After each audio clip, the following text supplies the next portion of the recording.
Did you get it on your Facebook? Hold on.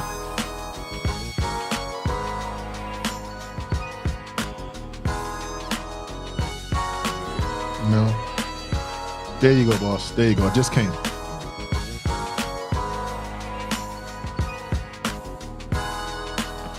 I can send it out to people.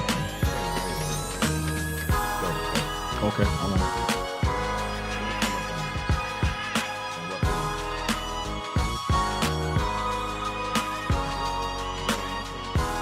I don't know. BKS1 Radio TV.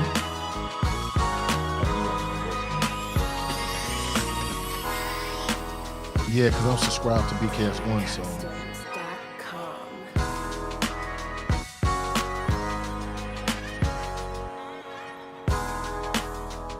Oh, this came through the BKS1 feed, not the Facebook feed. That's what you're saying? Yeah, that's what you're saying. Yeah, because I'm subscribed to BKS1.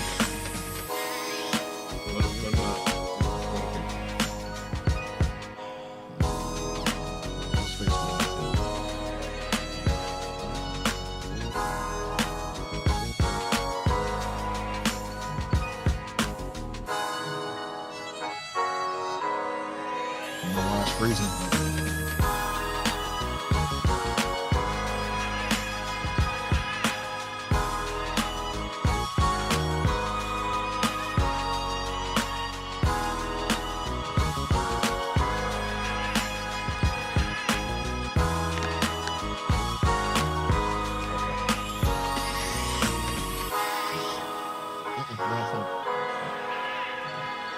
It's on your page?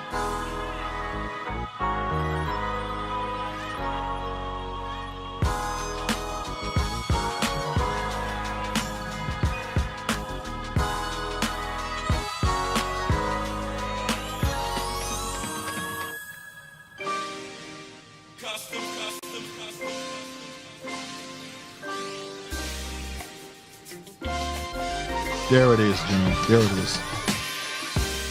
You know you on air, right? That whole time. Yes, I know they can't see it. Let me have some of that, please. Y'all on air, man.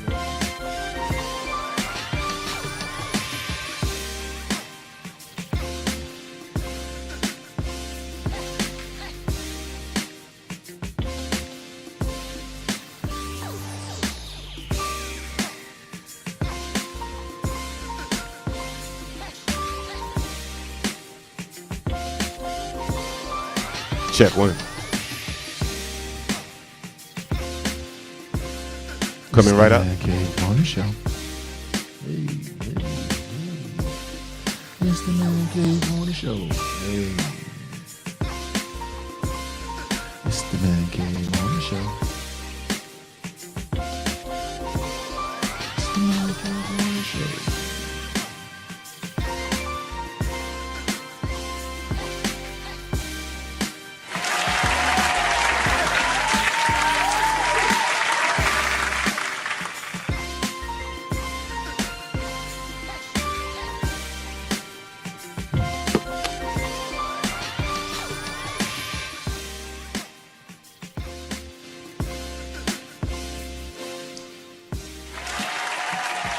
Oh, man.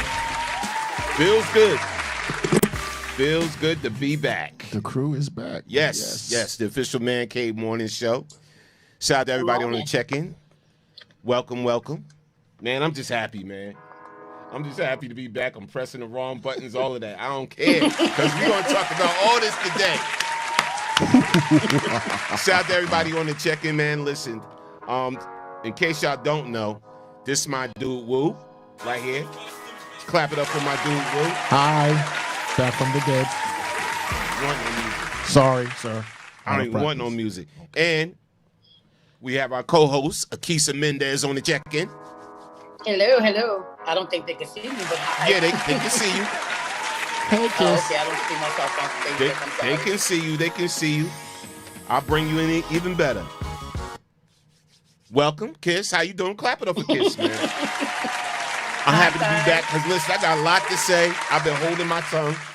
Yes, I've been Lord. holding my tongue. Shout out to Kaz on the check-in. I'm sure. Kaz. Shout out to Ori on the check-in. Shout out Ori. to Tiffany Bark on the check-in. Tiffany. Felicia Hi, baby. Newkirk. Felicia. Candace Blake on the check-in. Candace. Everybody, as y'all checking in, listen, this is going to be a show y'all going to want to share out because some people's feelings may get bothered. I'm just May saying. get bothered. The squad returns. Yes. Some people's feelings may get bothered and everything, but again, we are here because we got a lot to say. So some of the things we're going to be covering is this. We're going to definitely talk about Will and Jada. Now, how does that situation affect your relationship?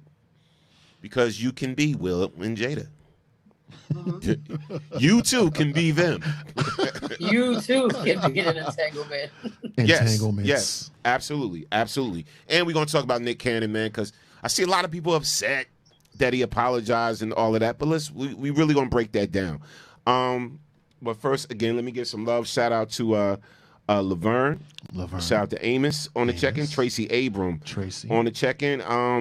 Now, let's go right into this thing. Let's go with Will and Jada first because Nick is the newest situation that happened. So let's go with Will and Jada. I'm going to run the clip. Let me see here. Pull up this clip first. Oh, yeah. Got it.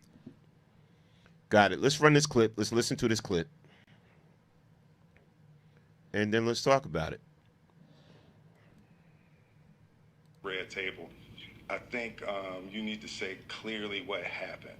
As far as what? You and I decided we were going to take our space, and what happened? Yeah, and then I got into an entanglement with August. That's what I said.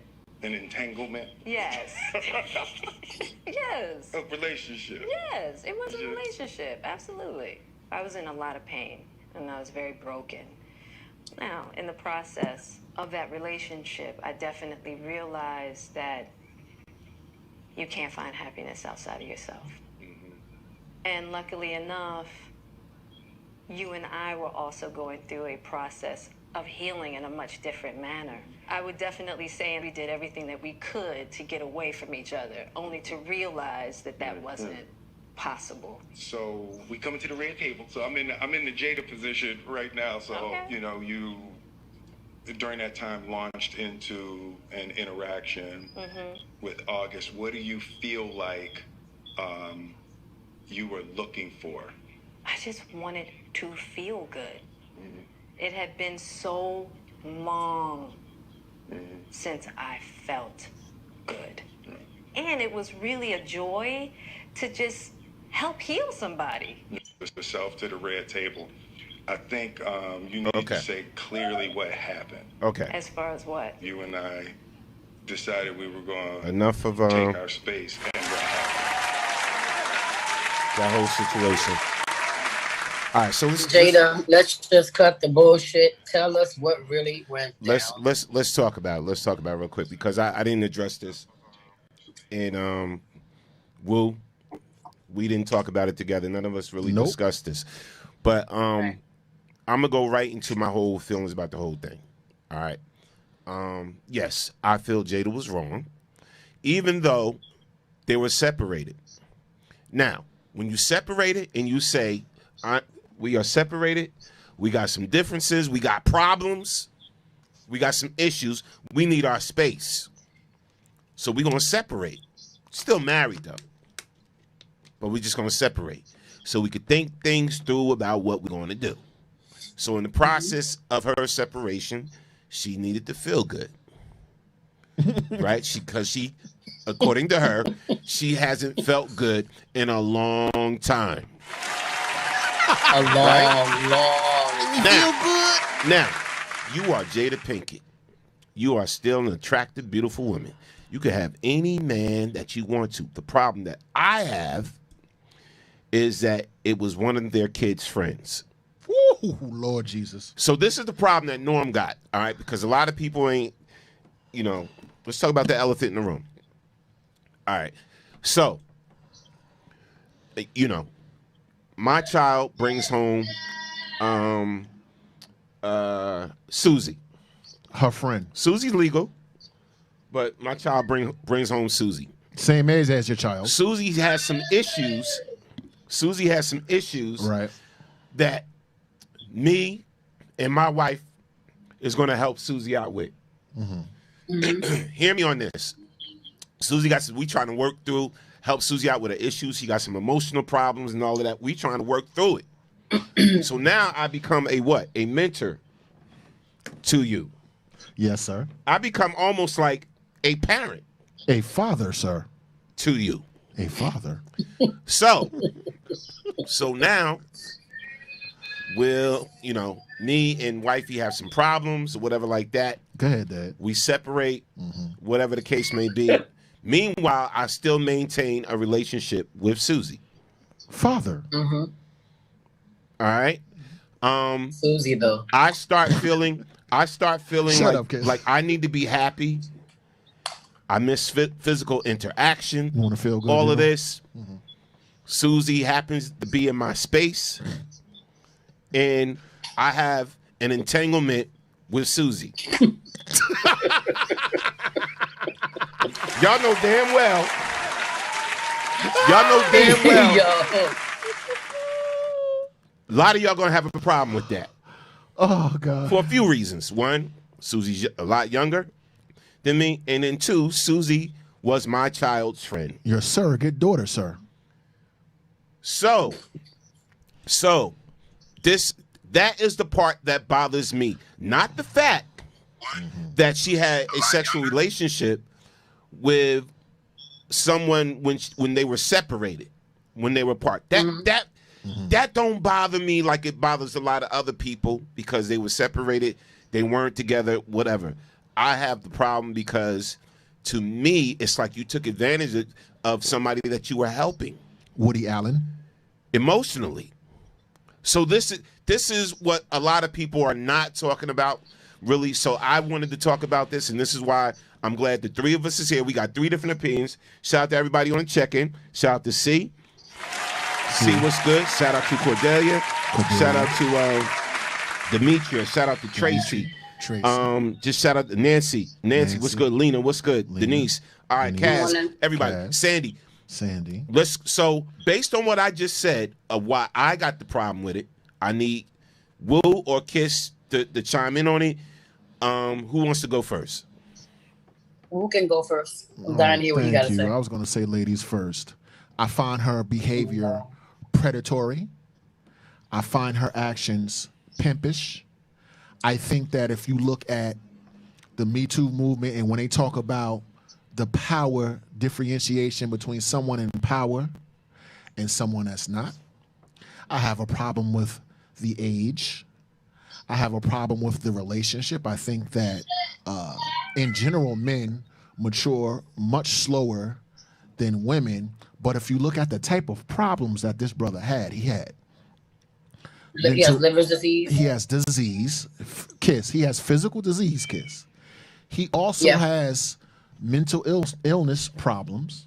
Okay, and there may have been, I don't know, little idolatry. You know, Jada is a very good-looking woman. Been in public. He might have fantasized about her as a child, whatever. I think that if the situation were reversed and Will Smith screwed a female that his daughter brought to the table, Will be Me Too'd.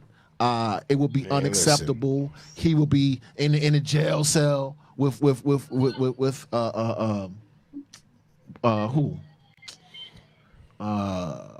Bill Cosby. It's an abusive relationship. It's an abuse of power. It's very sick. And yes, I know that men abuse women as well. But I think that we really have to look at the pathology of usury. I wanted to feel good. I wasn't happy. What I got out of a relationship.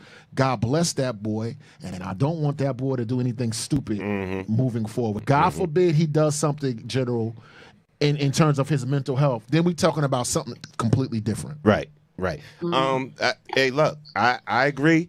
Go ahead, Kiss, chime in on it, and then I want to take some comments. I want to read some comments from FB. Shout out to I Am Kirk. Shout out to Alicia Jurisdiction. Go ahead, Kiss. I mean, I pretty much agree with what Wu just said.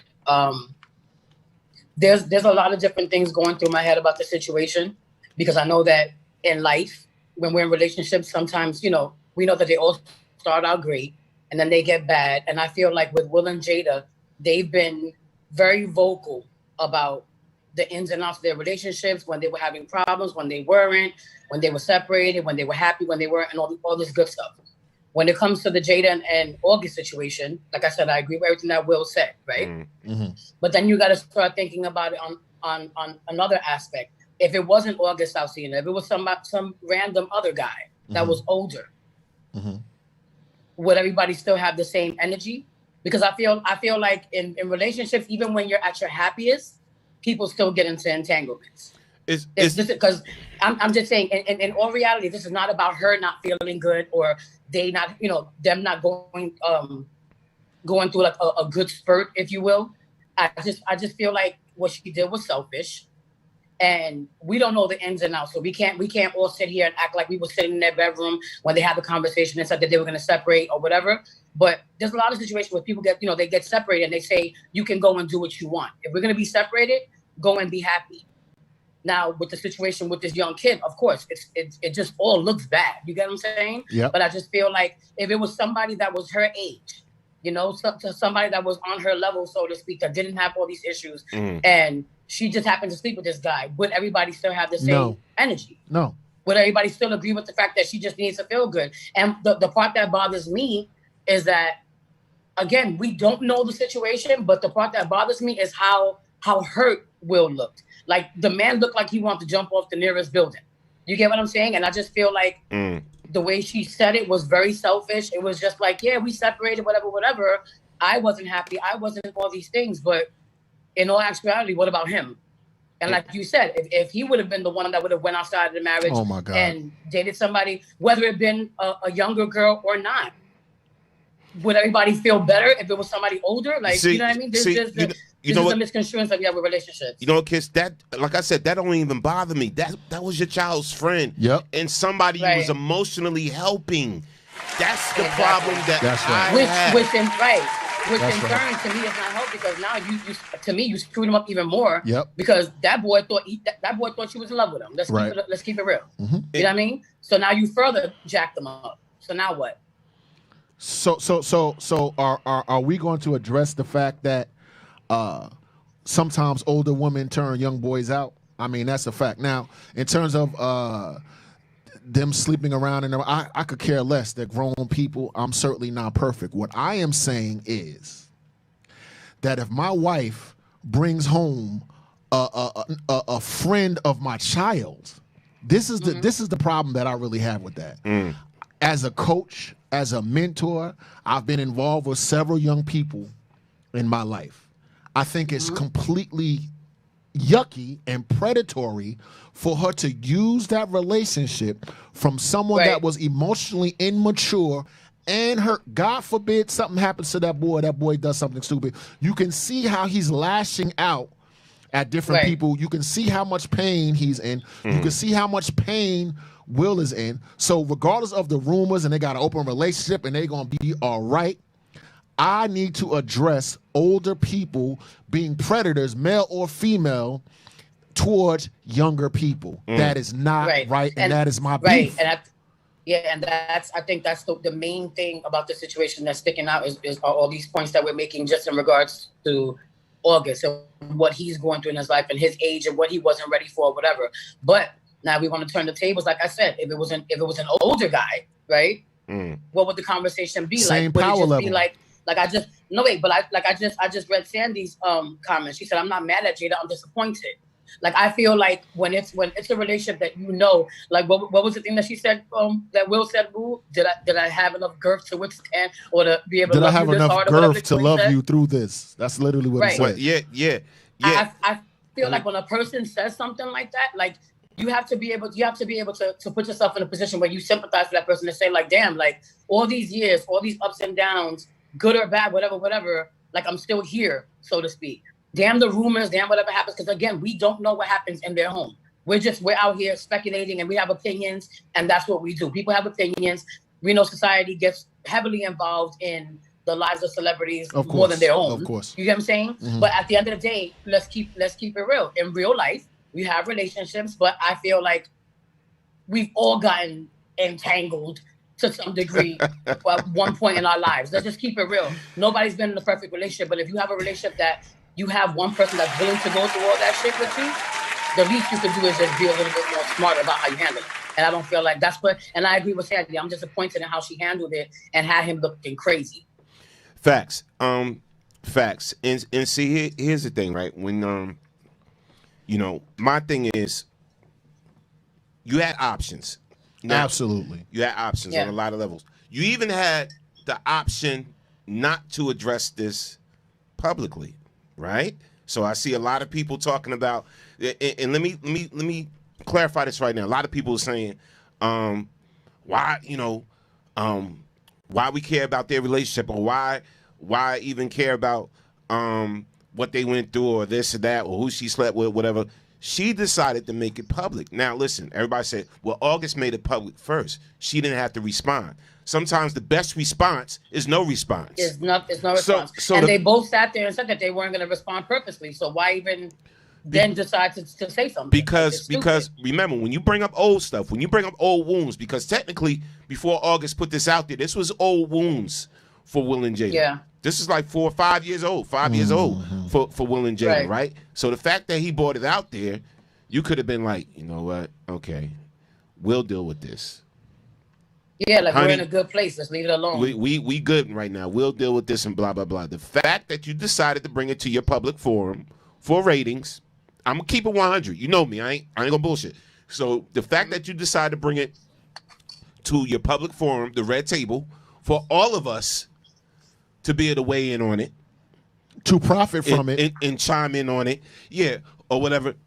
Now we got to talk about it. Now the good thing about it is, if somebody else is going through the same type of similar situation, maybe this could help them on what to do or what not to do, right? So now that the fact that your husband was publicly distraught, because he was distraught. You saw it in his face. You saw it in his eyes. He was hurt.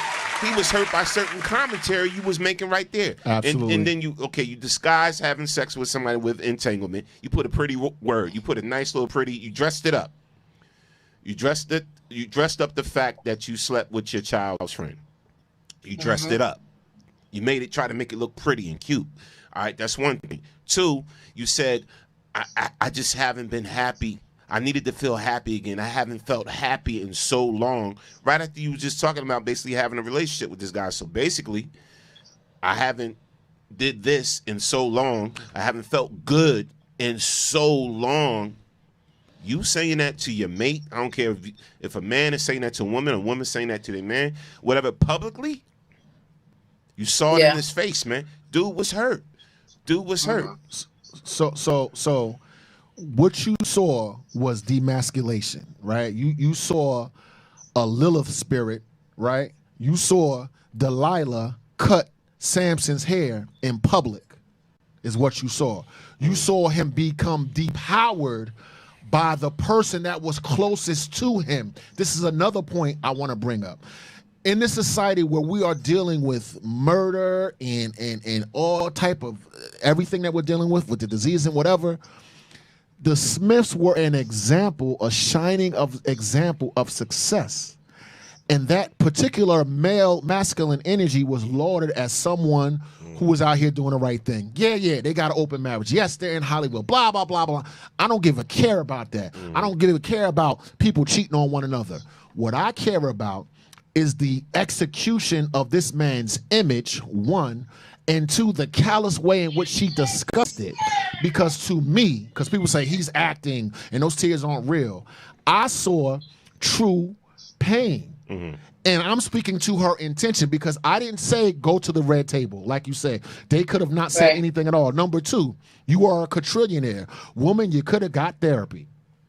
You could have slept with another Hollywood star or whatever. You could have done a whole lot of things that you didn't do. No, what did you do? You got options that you and I don't have. What did you do? you preyed upon someone that was weak. If a pimp was going to groom a future prostitute, that is the way in which he would do it.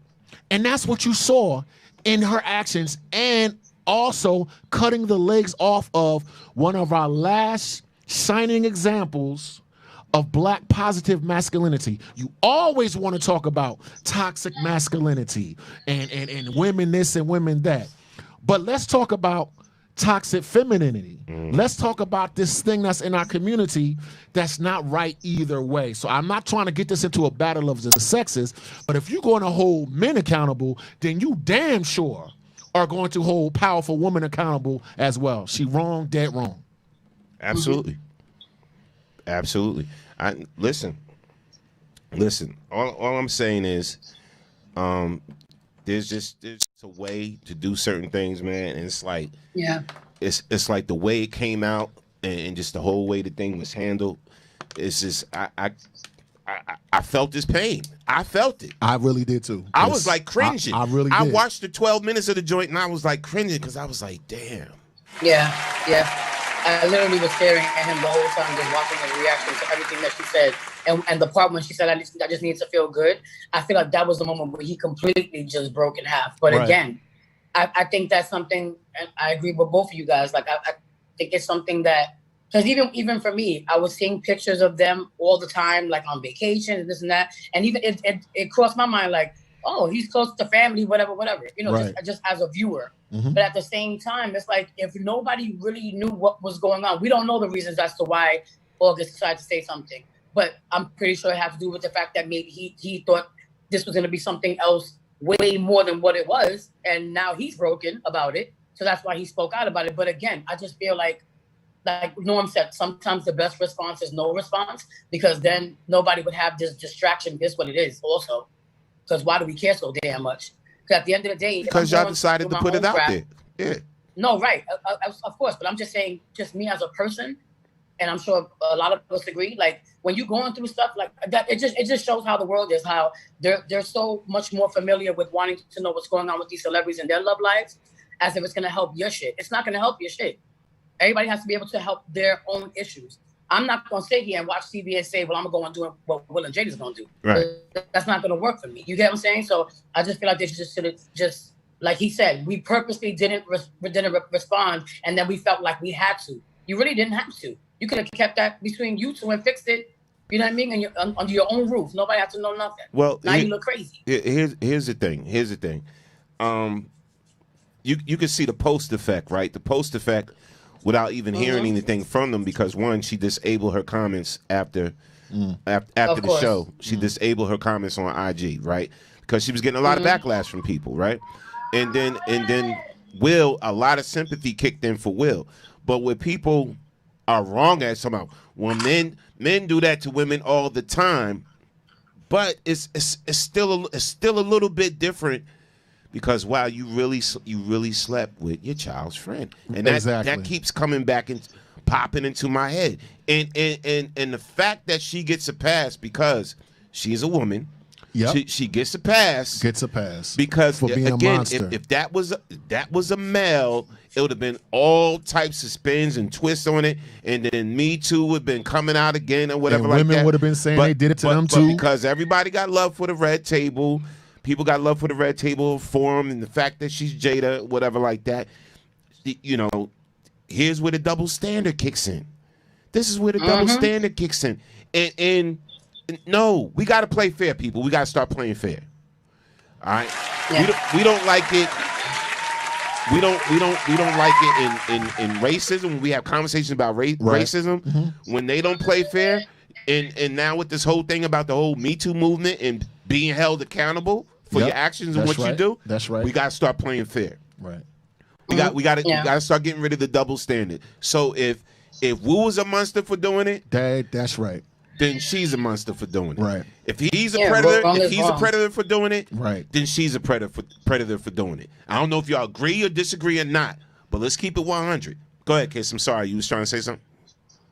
No, I was just saying, wrong is wrong. You know, the situation is wrong. Like, there's no other way to cut it. Like, just the fact that August has his story and we know what it is and what she could have done to be more damaging to him right now. Right. And like you said, he was a young kid, probably didn't know what the hell was going on. He and didn't. accepted it because he wanted to feel good himself. But at the end of the day, it kind of doubles back, like you said, to a double standard. Then it also kind of doubles back to even still say, like, if it was somebody older, it's okay. Like, it's not okay, point blank. Like, I feel like people should just be more, I don't know, just more headstrong as far as, like, if the situation, if the relationship's not working, then it's not working, just end it. Like, what's the point in going through all the back and forth, cheating and doing it? And like I said, people have also said, like, if this is what works for Will and Jada, like if they're okay with the situation to talk through it and still stay together, then great. God bless them.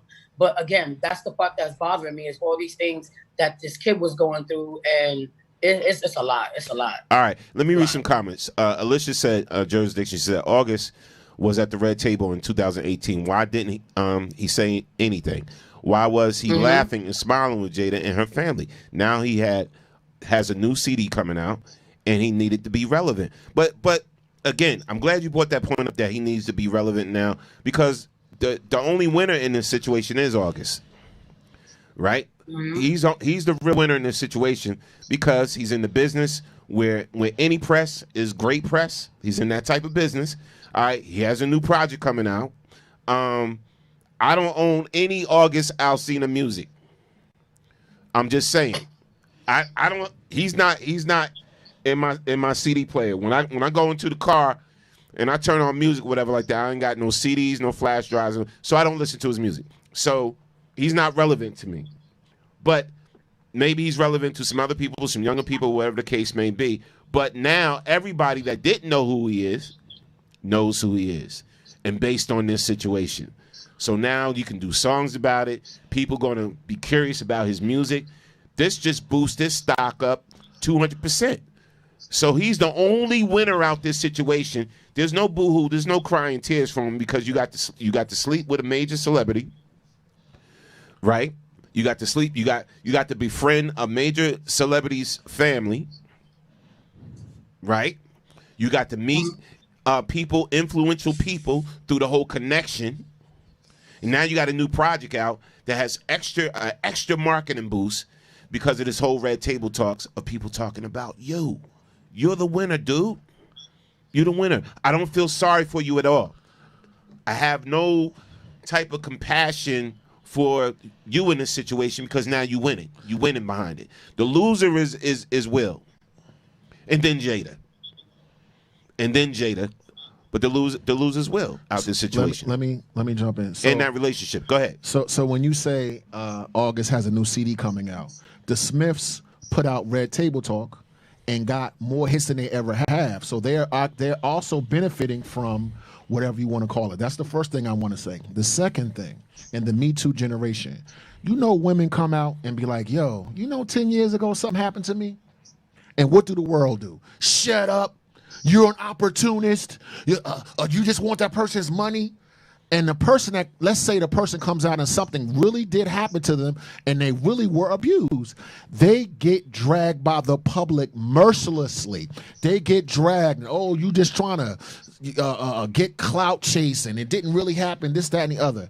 So to directly answer to how come he didn't say something then, there are people that have been abused, right? That have been groomed and everything else that don't say anything, right? At the time. I can look back at my life and look and say at 50 years old, like, hey, Norm, 20, 30 years ago, I had some questionable experiences that I was not able to articulate because I wasn't mature enough. The next thing I want to say, oh, why should you care? Why should you this? Why should you do that? It's a profitable conversation because many of us men, this is the Man Cave Morning Show last time I checked. Many men, first sexual relationship was at the hands of an older woman. Now, were they all abusive? No, they were not. But I'm talking about the ones that were abusive. That's what I'm talking about. And it shaped the way in which we see sexuality, the way we move forward, right? Everybody wants to talk about toxic masculinity. Everybody wants to talk about how abusive men are. What I'm saying is sometimes, not all the time, yes, men are dogs. But a lot of us were abused, sexually turned out and confused. I mean, a lot of us, because if you look at how we talk, what's in the rap lyrics, how misogynistic we are, how immature men are, but we never ever talk about sometimes a man can be turned out by an older person, male or female, and that's what I wanted to end up talking about. I don't give a care about gossip, about show business, about open relationships. What I care about is when a man or a young man is abused, he should get just as much shine as when a woman is abused. Oh. That's all I'm trying to say. That's it. Let's read a few comments. Shout out to Dre something. Dre, what's good? He said, I don't feel sorry for him. Will and Jada are the victims. He used them to help him get attention. I'm gonna have to clap that up. I agree. Sorry, I agree. Demetria. Did you read Demetria? Yeah. Go ahead. You want to read it, Kiss? We're using this word abuse very loosely. Jada in no way abused August. That man was over 21 years of age, and they both had underlying mental and emotional issues going on. So basically, she's saying it wasn't really abuse because he was old enough to decide who he wants to be. He's not a kid. He's not 18, 17, okay, 16, 15. So that means that they are not immature men. That's what you're saying. You're saying that when you turn 21 years old, you automatically got everything on lockdown. We know that that's not the case. So that's the first thing I want to say. Second thing, when you're my child's friend, do you know who you are to me? You're my child as well. When my child brings over a friend, you automatically are locked into my mind as I'm your father as well. I'm going to look after you the same way your parents would if they're not in their stead.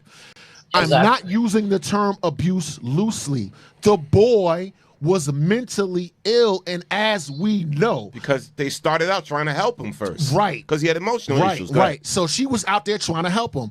Then all of a sudden it changed. Do you know you can go to court and argue diminished mental capacity and get off because the court recognizes that your mentality is in a place where you're not able to make certain decisions. I know the word, and I know the words I'm using. I personally think now, on the other side, as a man, as a joker from East Orange, this is what I will say where I agree with Norm and Kiss and some of the people in chat. Yo, my brother. Listen, as a man, you supposed to take that L. You supposed to do your job and be quiet. Look, and then be a cameraman on Men in Black 5. You supposed to parlay that. When you dealing with a woman that has that much power, if you are emotionally stable enough, you take the L. You don't put business in the street. You take the L and you move on. You say to yourself, yo, in your mind, you go, you know what? I smashed Jada Pinkett Smith 3 years ago. And you use that as, something in your mind to encourage you. So I'm not saying I don't see the other side. What I'm saying is, do not excuse predatory behavior because the person is rich, famous, female, or stop. Just don't do that. Don't do that. Kiss, let's read some comments. Okay. So Demetria said, so we're giving him a diminished mental capacity. So are we going to start getting all young men who make stupid decisions the same title when they don't live up to their responsibilities? Just asking. The stupid decision was not on him. It was on her. Thank you. The stupid decision wasn't on him. It was on her. That grown-ass woman. Millionaire. Star. I feel like it was on both. Because like Wu said, when he came into the situation, he's still developing. He was still he should turn his ass out. What I'm saying is this. It's on both because he came into the situation, like Will said, he came in because we wanted to help him. So at the end of the day, like, you knew what you was coming in there for. So you should have, if you thought that much of Will, like somebody said in the comments earlier, I would never say anything bad about the Smiths because it helped me about Base Jose. But if you thought that much of this man, right, like Wu said before, who's your mentor, whatever, somebody who's helping you, that's the thanks you give him by pressing his wife and, you know what I mean, and even showing any type of like interest in that. They both wrong. Him for even thinking about it, and Jada for even executing the shit. Like, they're both wrong. Okay, so I want to respond to that. There's a 21-year-old man and there's a 50-year-old man. Guess whose advice I'm taking? The 21 is legal, right? They can vote, they can make babies, they can do all this other stuff. I'm going to listen to the more elder and seasoned experience. While they are both men, if something goes wrong on the scene with the 21-year-old and a 50-year-old, I'm going to hold the 50-year-old accountable. That's what I'm going to. I'm not going to go to the 21-year-old, even though they're both men, quote unquote. So let's go with the old cliche, right? Let's go with this old cliche that women mature faster than men. They do. Right? They do. So if we're going with that cliche, he's 21. Jada's how old? 40-something. So a 20-year-old man really thinks like what? A 20-year-old man is a child. I'm just saying. We're children. I'm just saying. This is why I put most of the blame on Jada. You should know better. And then, how do you think your kids really feel? Because this was their friend first. My God. So we didn't even bring the kids talk about that. into this. We didn't even bring the kids into this yet. What do you think they're dealing with? Mm-hmm. Or whatever. They hanging out. August was hanging out with the children at the clubs and stuff like that and doing what kids do. Right. And chilling. You know what I'm saying? You bring August home.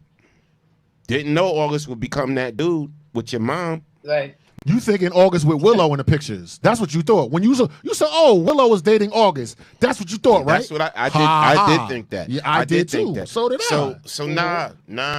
Miss me with that, man. Nah.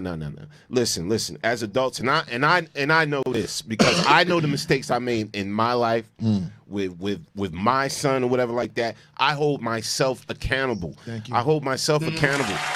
Right? I wasn't around enough. I'm chasing the music industry. I'm chasing the entertainment industry. I wasn't around enough. So when he gets mad at me or if he lashes back at me, I don't blame him. I can't blame him. I really can't. Yes, because I can't tell him how to hurt.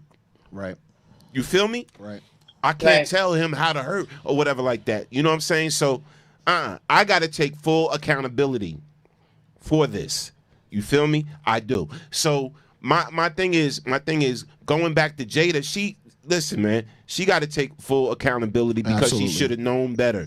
She should have known better because it's still a child, 21 years old, regardless. You could say it's legal, 3 years past 18, whatever the case may be. Because when we talked about R. Kelly, that wasn't the case. Oh my God. Right. That wasn't the case. All right. Everybody held who accountable? R. Kelly. Straight up. Right? Not comparing, it's two drastic situations. I get it. But I'm just saying that's who you held accountable. So you have to hold Jada accountable in this situation. Because he's still a child. He's still a young man that's what? Maturing. Jada, you're mature already. And that's all I'm saying. And in our community, right, there are some behaviors that we need to address. You understand me? In our community, forget the Hollywood and the gossip and the this and the that. When you're talking about sexuality in older people and younger people and the way we look at things and the way we act, a lot of times our sexuality is based upon our first experience.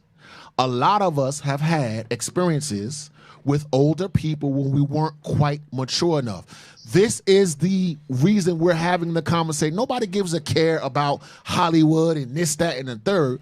What we're talking about is that as a people, we have to start addressing some of the skeletons in our closet. We have all made mistakes.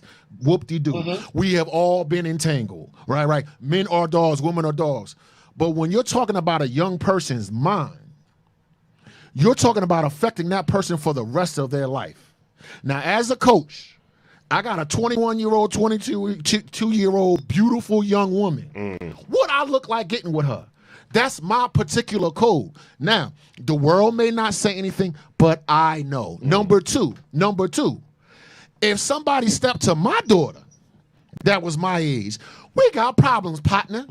If a woman stepped to my son that was my age, they gonna hide it. Why they gonna hide it? Because some smoke coming after you when I find out. Why is that? So how come when it comes to me personally, I'm able to say, what do you want with this young person? Even though they're 22, 23 years old, driving a Bentley, whatever they're doing. Why can you understand that? But you can't understand it when it's another young person out there. Why would that be? Because he's in the entertainment industry? Because he's 21 years old? Because he's this and because he's that? Spare me. We are hypocritical, and we have to start addressing the abusive patterns that we have in our community, because if we don't, no one else will. I'm just saying I gotta clap that up, because I'm just saying. So now if that was okay, so if you giving Jada a pass for messing with the young boy, her child's friend initially, whatever like that, then listen, then ease up on the men that do it too. Yep. They get passes too, right? Don't say nothing about men. Don't say nothing about men. No. Don't say nothing. Be quiet. No. She's 21. Wrong is wrong, and we got to start calling a spade a spade. Wrong is wrong. Right. I don't care who do it. Yep. I don't care who do it, man. Cut out the double standards. Cut out the double standards. Let's read some comments, Kiss, and then we're gonna move on. Okay, so hold on. So Sandy said he was not abused. He was in love with someone that didn't love him. It's a lot of men, women out there in this situation. Jada was wrong, very disappointed. Amos said, come on, people. This was their children's friends. What part don't you understand? What part don't you understand? Cordelia said the blame is on Jada. Rhonda said the absolute blame is on her. This is like my son, not a man I smash. Yes. Peace to Big. He said, peace, my people. Curry said, especially now that it's out in the open, Jaden must be feeling some type of way. Alicia said, hi, family. What if the roles were reversed? Yeah. What if the roles were reversed and it was one of her 21-year-old quote unquote adult children just asking? Right. Here go Kaz with great stuff. I disagree. He was of sound in mind to dive in that pool. He should have took that win and still got some when Jada was ready to play. I would have been Jada's secret side dude. He wasn't of sound mind. Okay. Right. Sandy said, listen, if this was Susie Blue, she would still be wrong. Laugh out loud. Facts. A man doing this crap would be wrong too. Fat Lace was good. Yeah. Rhonda said Kaz minded he was going through something. She's 40 something. That's not cool. Kim Sharif said, hey family, I don't get how do you sleep with someone the same age as one of your sons? I don't get it. Jason said Lena James doesn't get a pass. I kind of lost respect for Jada. Demetra said, ain't nobody giving Jada a pass, but the blame is not completely on her either. Alicia, I'm sorry. Grown-ass man. Men been doing it for years. Rhonda says she agrees a spade is spade. Jada was dead-ass wrong. She was predatory, Curry said. Ace of Spades, Jason. And Big said she was wrong for what she did, period. Right. She should have been held accountable just like any other man out there. Listen. I want to dead this. Men been doing it for years. Please, crap. Sir. I want to dead this. First of all, wrong is wrong. Wrong is wrong. Yeah, if men been doing it for years, cheating. Then that was wrong. Right. All right. So if women just start doing it this year, that's wrong. It's still wrong. Right. So that crap men been doing it. That don't make no damn sense, man. Let's cut it out. But that's the comment when you know that the main point is being dismissed. We're not talking about regular cheating. We're not talking about, oh, I was unhappy because I'm not getting attention. I'm sexually aggravated and all this other stuff because I'm not getting no notification. So now I'm gonna go and mess with the man that I know that's like 40 years old up the block. We're talking about the fact that she slept with one of her children's friends. Yes. That's like, y'all know me, how I am with my daughter's friends. Yes. I have all my daughter's friends that call me Mama Kiss. Yes. All day. Yes. Since she's been 8, 7, 6, 5 years old. These kids have been in my life. I address them like my sons. That's right. Like my kids. Jeez. So it means that when their mothers know that they're in my house and they're chilling with my daughter, they know they're well taken care. They're going to get fed. That's right. They're going to get fed. They're going to play video games. They're going to go outside, play basketball. Right. They're not coming over here to get breastfed. They're not coming over here so I can model my dressing and say, hey, how you like my hair, how I look. Right. That's what we're talking about. People are missing the damn point. This is why this sick mentality shit keeps going on and why there's so much mental illness out there. Yes. Where these grown-ass men and grown-ass women are literally hollering at kids and thinking it's okay because they think that they're grown up to be able to handle the situation. Right. Y'all missing the damn point. Missing it. Completely missing it. Absolutely. I'm gonna clap that up. Let's read some comments and then we gotta talk about your boy. Yeah. Boy, Nick. Oh God. Laverne said wrong on all levels, shaking my head. Hey Ori, hi baby. And Amos just said preach sister. Like it's ridiculous. Like we're going back and forth and everybody's just going over the real freaking issue. Like it's pissing me off. And it's coming from somebody who thank God, wasn't raped as a child, but like, you know what I'm saying? Like, was touched and disrespected. So it's like, at this point, it just pisses me off when people just are not seeing the actual point. That's it. I don't give a damn if she didn't feel good for a long time. You know what I mean? Like, if that's the case, then find somebody your age. Like, you really waiting for somebody, one of your kids' friends to come in to say, I'm going to need you to make me feel good? Like, make yourself feel good. That shows her mental capacity. It does. And that is used to dismiss the issue that we're talking about. Absolutely. The issue at bay is that you slept with you were introduced to someone that's your child's same age. And instead of but because we live in... Go ahead. And instead of you looking at that person as your child, you looked at him as an object or whatever, because why? You're so narcissistic, so self-consumed, right? You have no empathy for any other person. Make me feel good. I haven't felt good. I have learned. What you think August learned? And what do you think some of us men, okay, some of whom at this table have learned in our past from abusive older women? Just say, what you think we learned? Yeah. When you start complaining about how doggish we are, about how we don't care, about how we objectify you, about how we ain't ish, dig deeper and go back into our past. I bet you 7 out of 10 times, right? You're gonna see an experience that we had in our youth. Listen, shout out to Rhonda. Rhonda, what's good? Rhonda said, of all the people Jada smashed, she chooses a child. Yep. Damn. Okay, tell us how you really feel. Right. Wow. But she right. She right. She right. But man. see, but then it just goes back to that whole mentality of that society has, like praising people because of who they smashed. You know, what knots you got on your belt.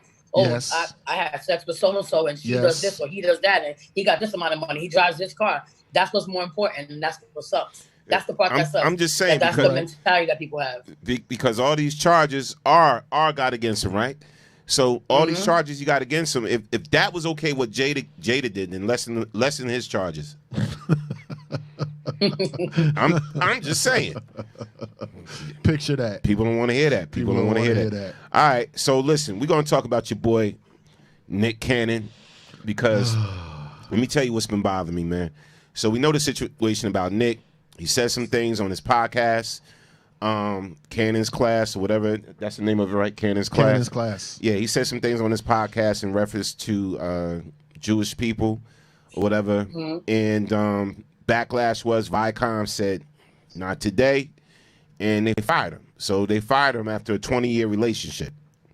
So you've been at your job 20 years, you get fired because of something you say on your own personal platform, and he got fired. Now, we rallied with him. Yo, Viacom, that was wrong, blah, blah, blah. He was speaking his mind, blah, blah, blah, blah, blah, blah, blah, blah. I get all of that.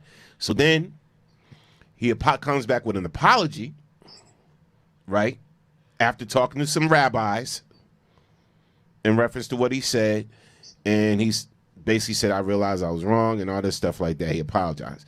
Now, we all know he's on The Masked Singer. He's on The Masked Singer. That's on Fox. So Viacom's done. We done with you. We ain't rocking with you no more. So in order to save face, look, you're going to have to issue an apology, blah, blah, blah. You're going to have a meeting with us. He sat down with the folks, blah, blah, blah. You know, he apologized and whatever. They're keeping him on The Masked Singer. All right, so he still has a career. Diddy was going to step in, just giving y'all a little brief background. He was going to step in and give him a situation at Revolt. Yeah, Revolt, right. Right, even though Revolt's black-owned, but it's not Viacom. Right, so I'm just bringing out some points before we show the clip, because we're going to show the clip, bringing out some points real quick, and then I seen so much commentary about, I apologize, you sold out, you this, you that. Oh, he apologized. What? I was rocking with Nick. Blah blah blah blah blah blah. I was rocking with Nick. Whatever. All right. I need y'all to do me a favor, right? I need y'all to do me a favor, because all y'all are saying we're gonna boycott Viacom now because of what they did to Nick. I ain't watching no more Love and Hip Hop because of what they did to Nick. Right. The hell with Black Ink.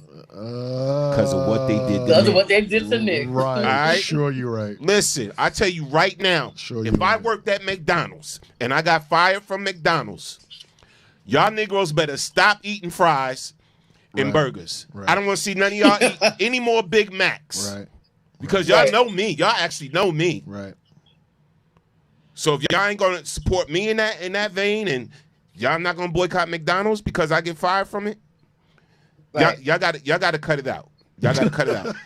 Let's pick and choose our battles. For real, wisely. And I'm saying this for a reason. Man. You know, because right now, Breonna Taylor's killer's still out there. Right? Word. That's a battle. Now that's a battle. Feel me? Word. That's some real ish. Viacom's is billionaires. Nick Cannon is a millionaire. 60 million. He worth 60 million. All right? Does a lot of good. Employs a lot of people. Now, that's the point I want to touch on. He employs a lot of people. So there, if Nick goes, they go. They go. So you talk about all these other people that got caught in the crossfire because of something Nick said. I got my personal, Norm got his personal feelings about Caucasians and white America. I do. There's no secret about that. I do. I express them to you. Yes. Personally, I express them to Kiss. I got my views about the monopoly, not saying anything bad, but the monopoly of Jewish control in the media. Are you lying? Are you lying? Or are you telling the truth? I'm not lying. I just want to. I have my views, but I have my views about it. The monopoly, the control of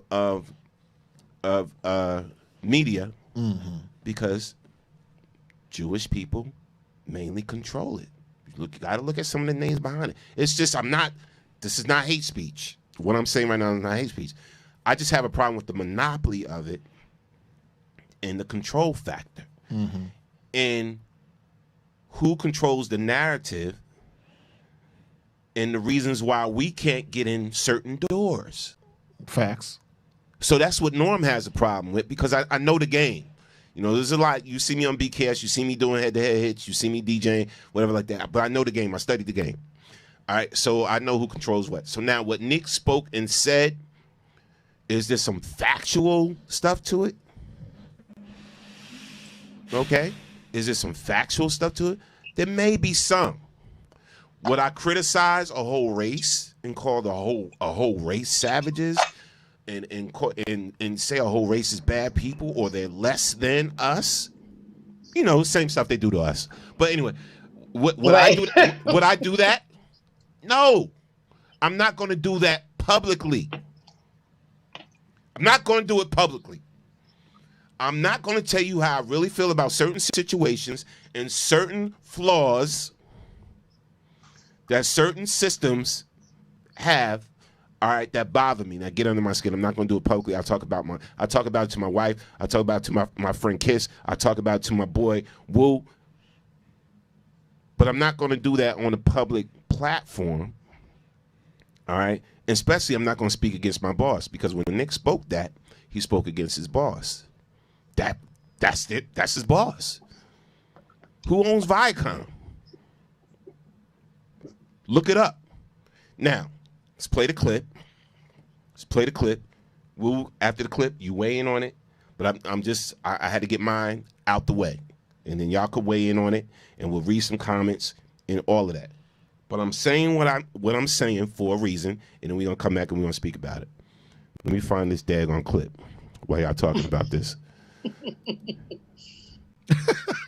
Then let's go to what it really is then when we talk about the power of melanated people. Then let's go to what it really is then when we talk about the power of melanated people. When we talk about who we really are as guys and understanding that our melanin is so powerful and it connects us in a way that the reason why they fear black, the reason why they fear is because the lack that they have of it. So then when you see what Dr. Francis C. Welsing talked about is that fear and that just genetic annihilation, deficiency of when you have a person that has the lack of pigment, the lack of melanin, that they know that they will be annihilated. So therefore, however they got the power, they have the lack of compassion. That melanin comes with compassion. Melanin comes with soul. That we call it soul. We soul brothers and sisters. That's the melanin that connects us. So the people that don't have it are a little, and I'm gonna say this carefully, are a little less, and where the term actually comes from, because I'm bringing it all the way back around to Minister Farrakhan, to where they may not have the compassion or the when they were sent to the mountains of Caucasus, when they didn't have the power of the sun, that the sun then started to deteriorate them. So then they're acting out of fear. They're acting out of low self-esteem. They're acting out of a deficiency. So therefore, the only way that they can act is evil. The only way they have to rob, steal, rape, kill, and fight or flight, in order to survive. Exactly. So then these people who didn't have what we had, and when I say we, I speak of the melanated people. Right. They had to be savages. They had to be barbaric. Because they're in these Nordic mountains. They're in these rough, torrential environments. So they're acting as animals. Right. So they're the ones that are actually closer to animals. They're the ones that are actually the true savages.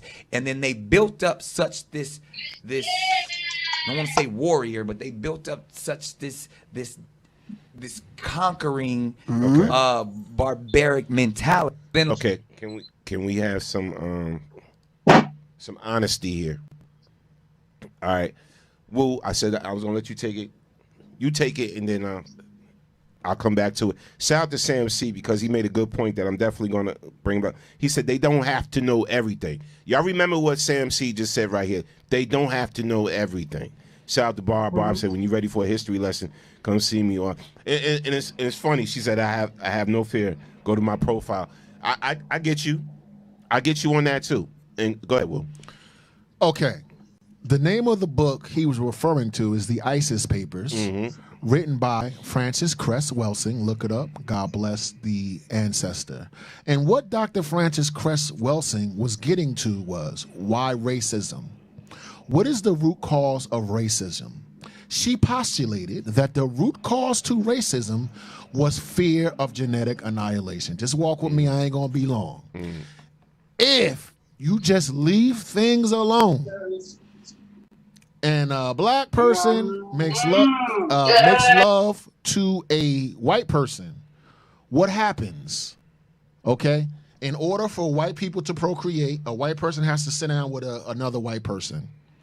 Her theory was, now, whether you agree or disagree, slow your roll until you hear the theory.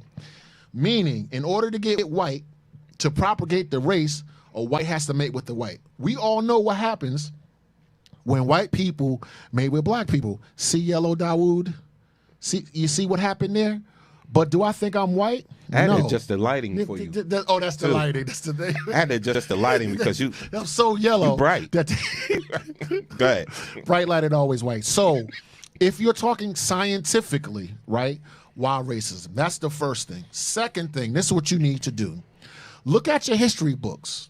Look at the history of African Americans and look at the history of Europeans and whom and whatever.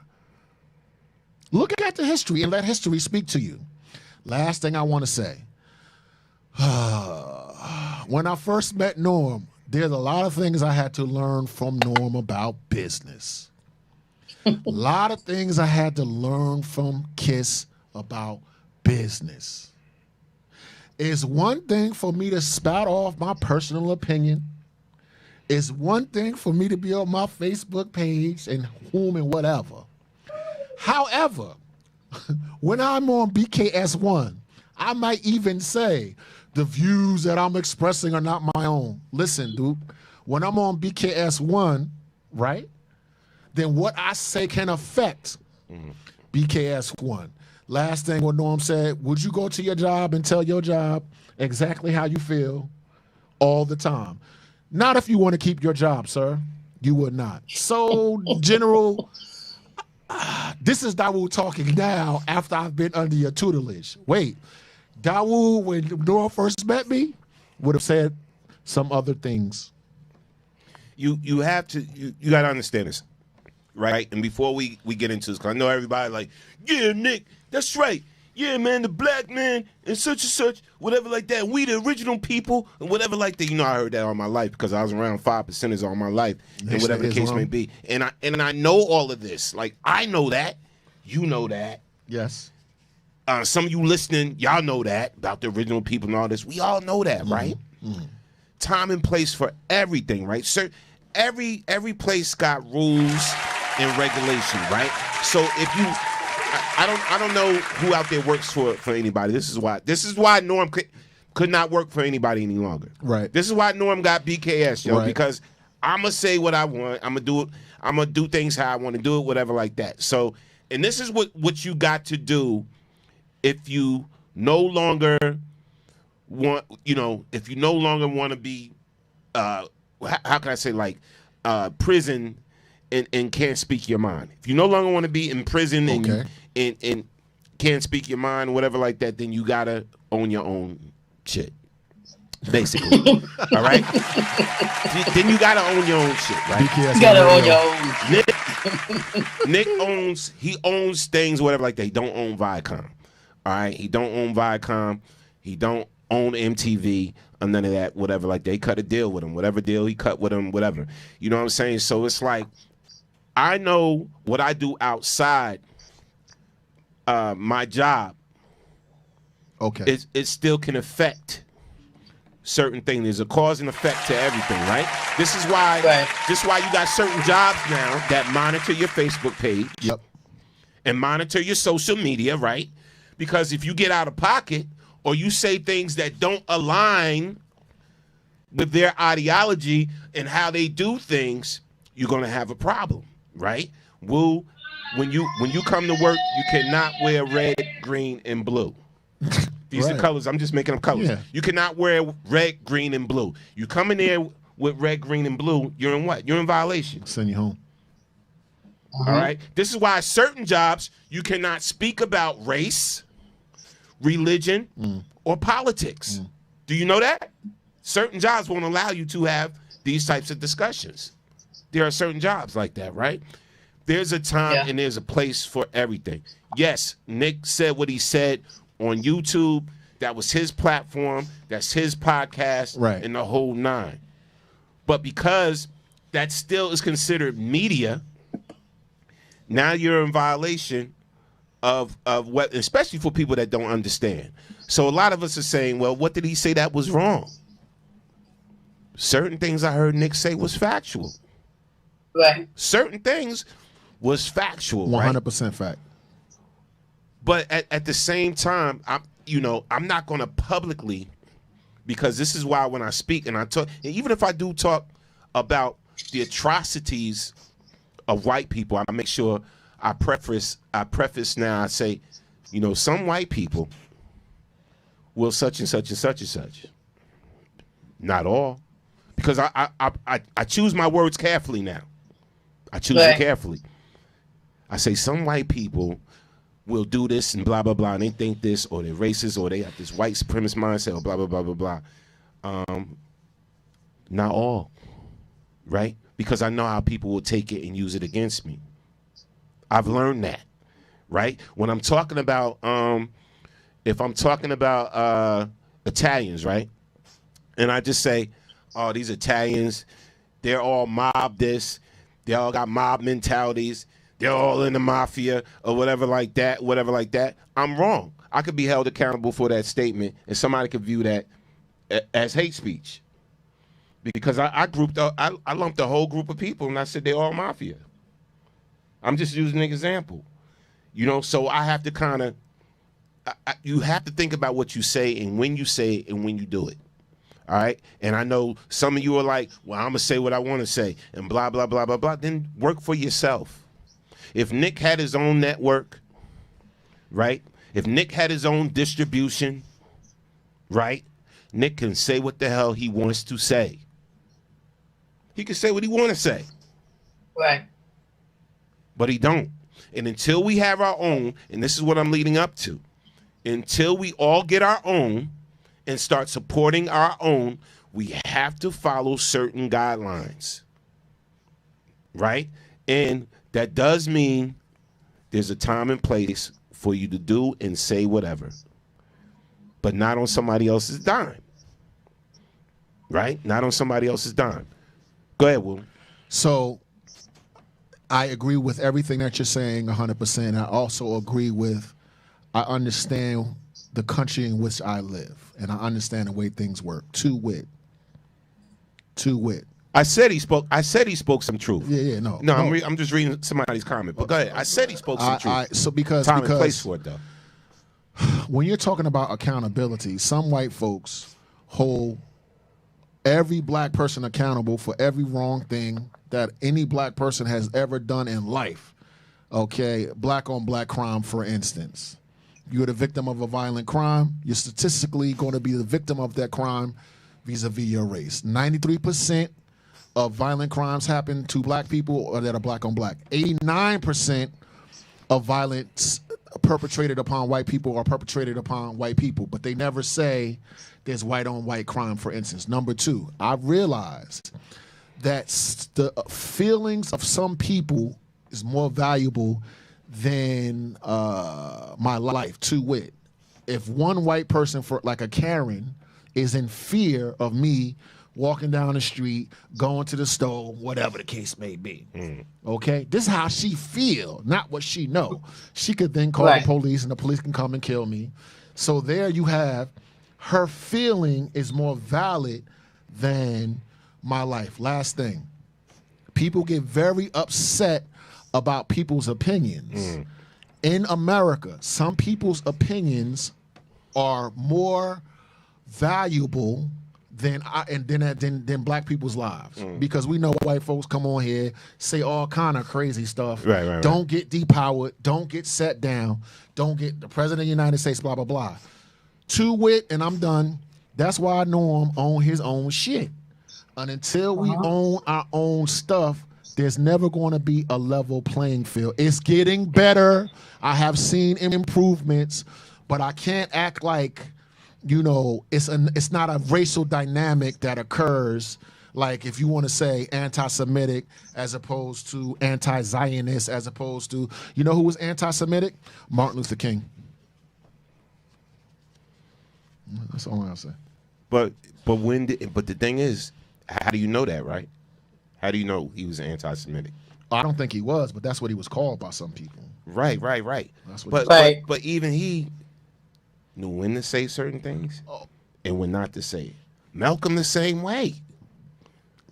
He didn't say everything he felt around the Honorable Elijah Muhammad.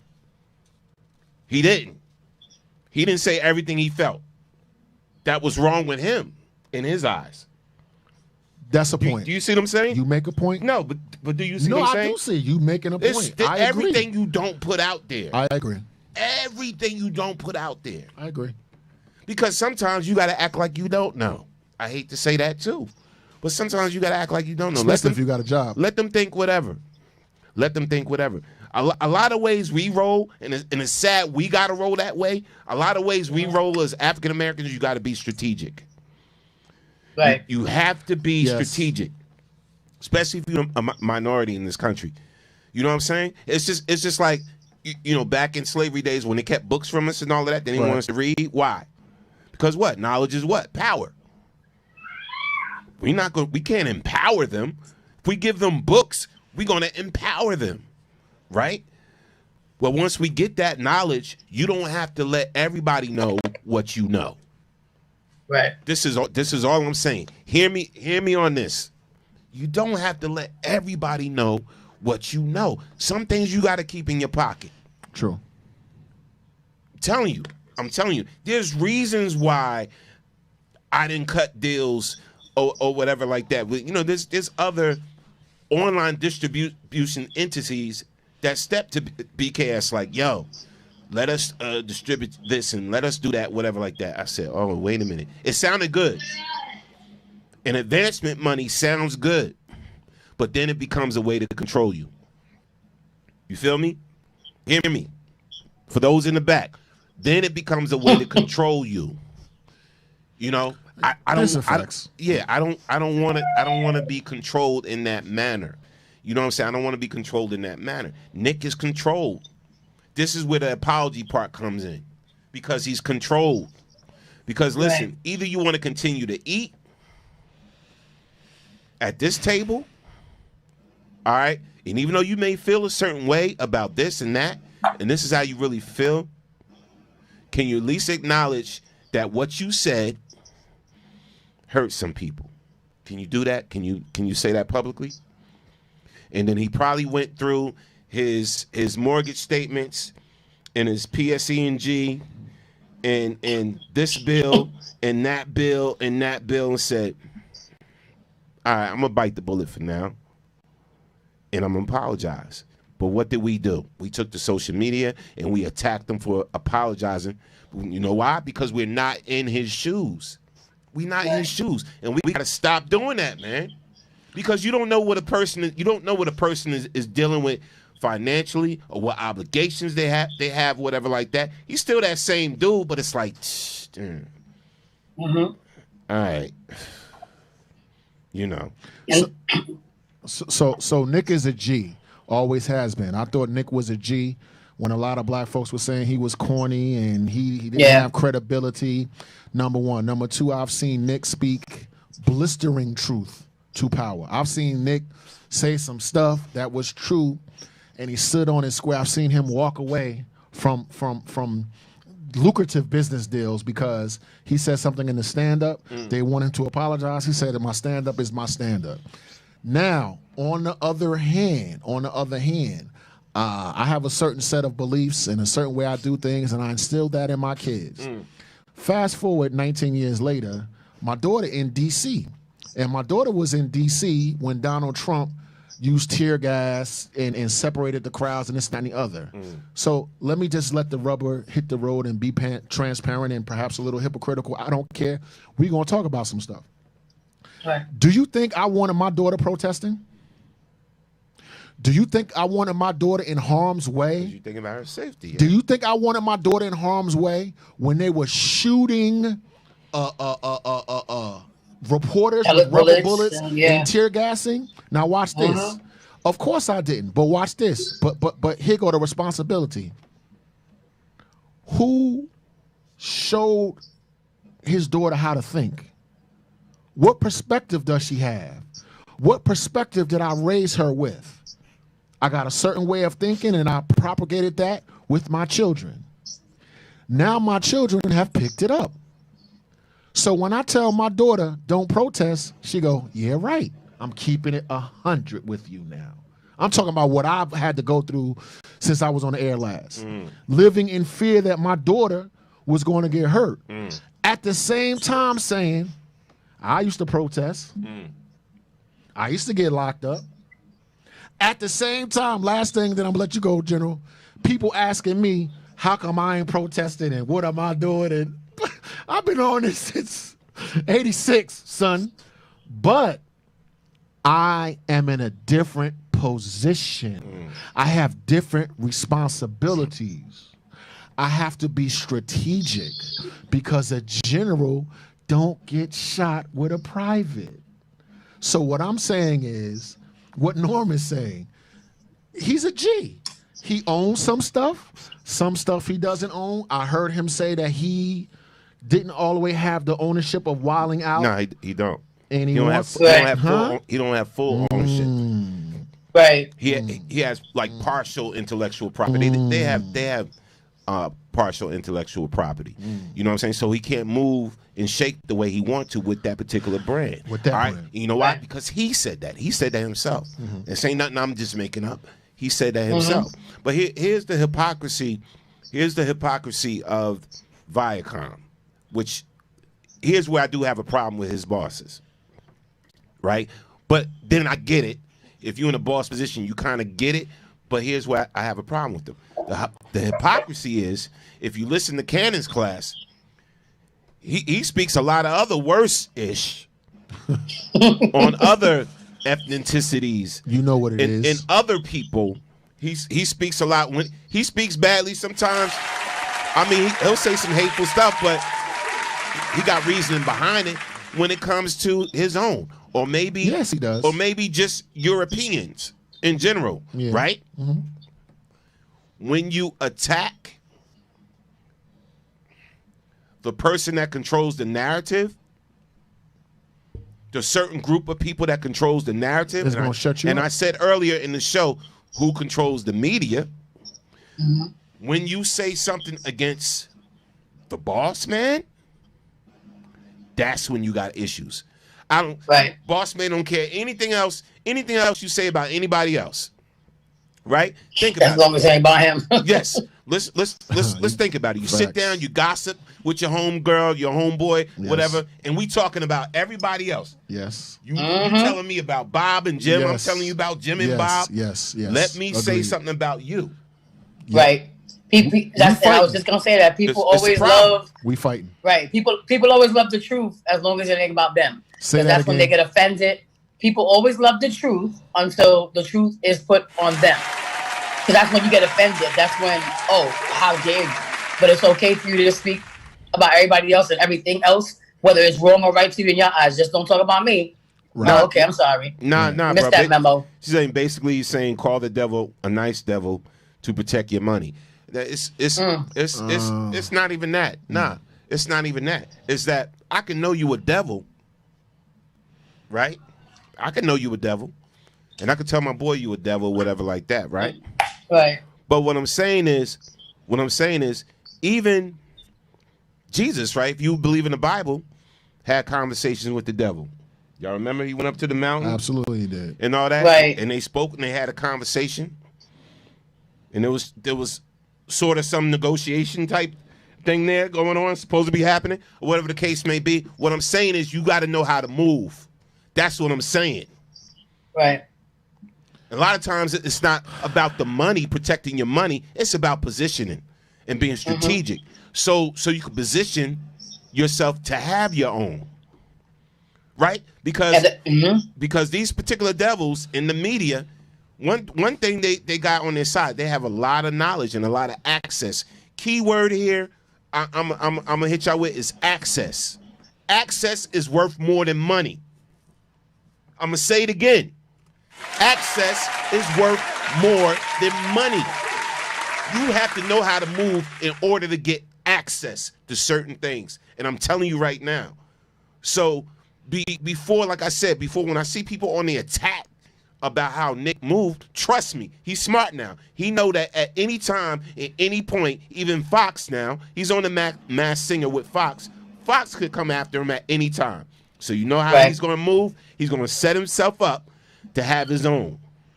He's going to align himself and get access to certain people to have his own. Right. So then he could say what the F he wants to say, when he wants to say it.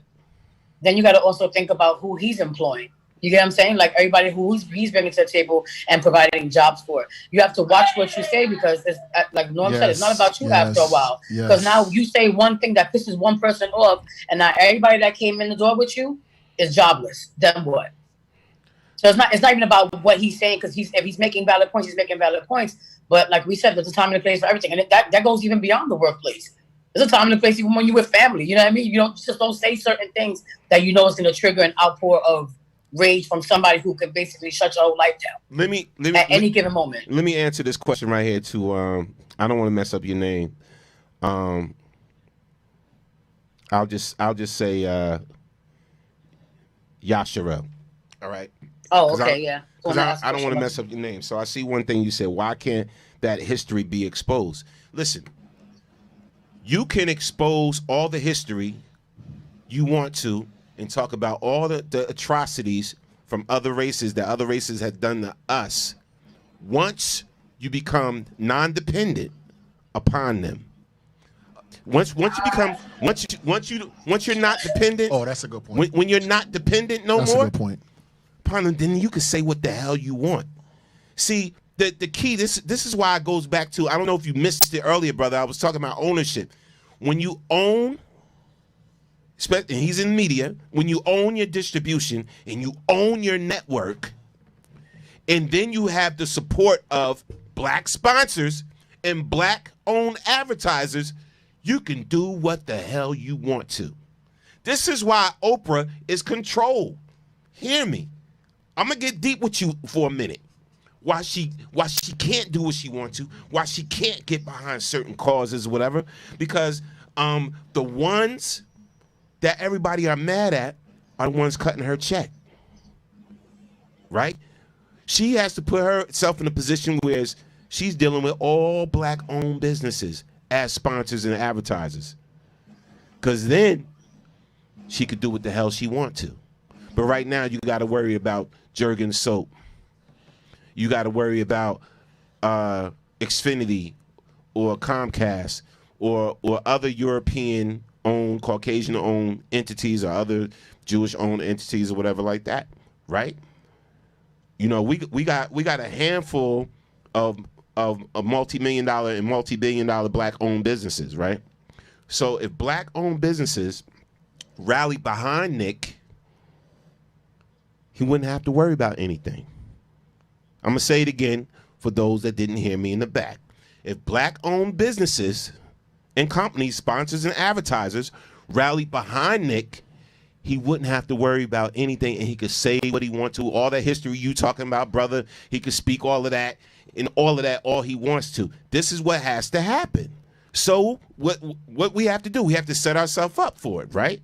Same thing with me, with my business, with BKS, right? You know, it's the same situation. I wouldn't have to worry about going out trying to find a Portuguese restaurant trying to sponsor me, or this type Italian-owned business or something like that trying to sponsor me or cut me a check or whatever like that. When your own people rally behind you and support you, you become less dependent on your enemy. I'm done. Go ahead. So the brother's name was Yashua. I don't want to mispronounce it. How do you pronounce it? Yashua. Okay, to brother. I know you probably don't know me. I haven't been on the show in forever, but I used to be on the show a lot. And this is what I want to say to that. Personally, I'm the most woke, conspiratorial, flame throwing this. Norm hit me on the back of the head like you saying some stuff that you. Here's the thing. After you express yourself and you express your truth, right? Listen now. Now this is coming from me because the brother doesn't know me, so I gotta just explain who I am. After you express the truth about who this one is and who that one is, right? After you tell your truth, now what? Now listen to me. I'm woke. I'm conscious. I see Norm just shake his head with some of the things I've said on the air over the air, right? After and I came on here and tried to burn his radio station to the ground. He loved me enough to let me get wisdom. After you express yourself with what you know and who you're angry at and what the truth is, this, that, and the third, truth right here. After you do that, how you living, how you eating, how you moving, how you shaking. Because what I'm not going to no longer do is get with a group of people that ain't got a bunch of nothing and express our opinions and then don't have no forward momentum. Strategy dictates that we take another form of action, which is why the civil rights movement has now been taken over by 19 and 20-year-olds. Because in 1991, when I was fight the power and Malcolm X and the white man is the devil, and Islam looking and all things that I was doing, the movement does not look like that anymore. It's international, it's global, and it recognizes, the movement recognizes that there are people out there that can help you that don't look like you. That's how you take it a step further.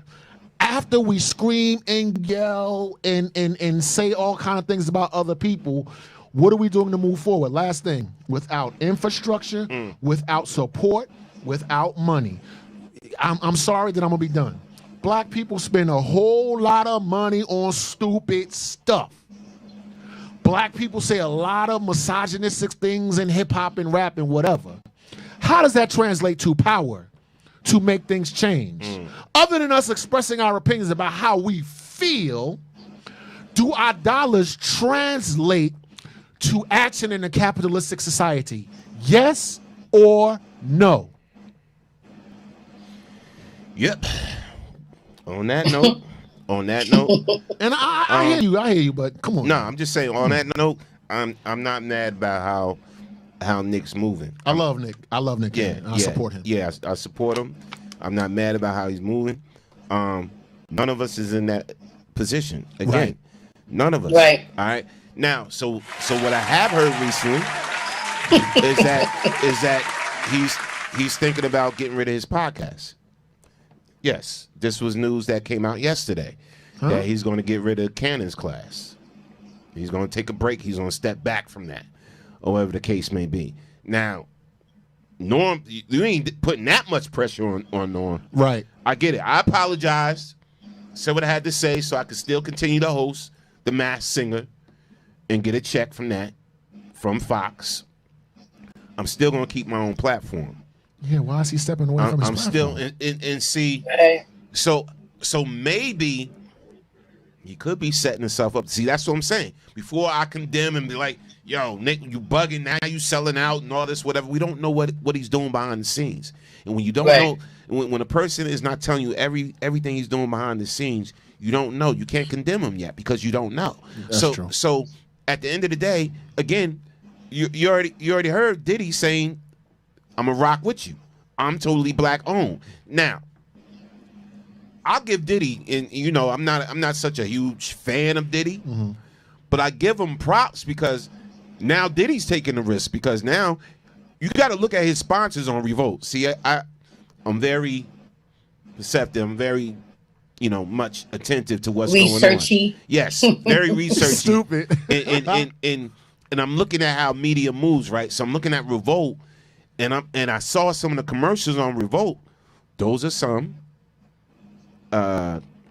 clear people own a lot of those companies. Of course. That advertise on there. A lot of his sponsors is clear people. So it's like, all right, bro, I see how you moving. But now if you move Nick in there now, because he apologized now. So he's one of our people again. Okay. We rock with Nick now because he apologized, whatever like that. All right, so if Diddy does something with him, we're not going to put the pressure on him or whatever like that. But Diddy was bold enough at the heat of the moment to say, he did, I'll take you on. He did. So I got a lot of respect for that. At the risk of losing those clear sponsors and clear people advertisers. You feel me? So again, everything is strategic, man. Everything is strategic. We hard on our people, bro. We hard on our people before we really know what's going on. Right. I saw how we attacked Jay-Z. Now Jay-Z got some ish with him. He does. But his actions, speak a lot louder than those BS issues that he got. His actions, his recent actions. Listen, Norm ain't giving no money to build pipelines over there in Africa. Right. I ain't got the dough like that. If I did, I would. Norm ain't starting and creating this type of funds to send people through colleges and whatever like that. I don't have the funds. I do what I can with what I have to work with. You know what I'm saying? So, but a lot of times we attack people on issues that we ain't doing nothing about it ourselves. I'm going to say that again. A lot of times we attack people on issues, on things that we're not doing nothing about ourselves. We just spouting off on social media, or we just putting up a post and be like, Nick's a sellout. Nick ain't nothing. He not invited to the cookout. So I'd rather have Ellen at the cookout. I don't want Ellen at the cookout because I wasn't inviting Ellen before to the cookout. She can stay at her barbecue. I don't need to invite him to the cookout. I don't want to trade Kanye for whatever. Why can't delegation? Listen, I don't want to trade Kanye for somebody else. I don't want to do that. And I see a lot of stupid stuff like this on social media because what we have to learn how to do, we have to learn to sit down with our people when we do something dumb or when we make a mistake. All right? Or we say something crazy. We have to learn to pull our people to the side and be like, listen. Hold them accountable for the shit. Yeah. Right, of course. Listen, that what you just said, bruh, about slavery was this and that was crazy. That, you need to really look at what you're saying. Or your alignment with 45 or whatever is real disrespectful to us as a whole. Sit them down, pull them aside, and talk to them or whatever. We too quick to just throw somebody out. So this is a profitable conversation. Over the years and over the a lot of times I would talk about police brutality, and we would have discussions and black blah blah blah. And sometimes black police officers would call, and people would be on this side of the issue and that side of the issue. You know what I saw this year? You know what I saw with my own eyes? I saw Uncle Tom bootlickers protesting in the streets. That's what I saw.